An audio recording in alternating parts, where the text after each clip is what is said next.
تریاق بھی رکھا ہوا ہے ہر جگہ توبہ کا۔ توبہ ہے کیا؟ اس چیز کو ذہن میں رکھنا ہے، گناہوں سے اللہ کے حضور توبہ کرنا، گڑ گڑانا، معافی مانگنا۔ حضرت مفتی تقی عثمانی صاحب حافظ اللہ تعالیٰ فرماتے ہیں، میں کیپ ٹاؤن جنوبی افریقہ کے دورے پہ تھا تو ہماری ٹرین جا رہی تھی، ایک جگہ خرابی کوئی پیدا ہو گئی، ٹرین رکی تو ہم نیچے اترے، بڑا سبز و شاداب علاقہ تھا، ایک پودا بڑا خوبصورت لگا مجھے، بڑا مزین سے میں اسے چھونے لگا تو میرا راہبر کہنے لگا حضرت نہ اسے نہ چھوئیے گا۔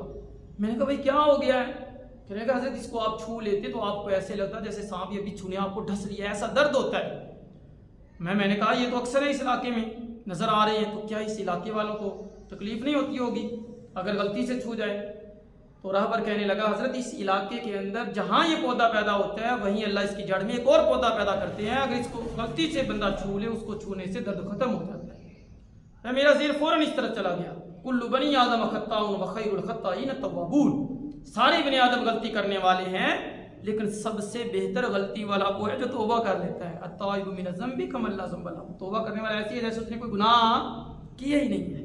توبہ کے لیے چند چیزیں ضروری ہیں، نادم ہونا، شرمندہ ہونا سابقہ امور پہ، آئندہ نہ کرنے کا عزم کرنا، اللہ کے حضور گڑ گڑانا، رونا اور اللہ سے مدد کی توفیق مانگنا، تو انشاءاللہ اللہ سچی توبہ کی توفیق بھی عطا فرمائے۔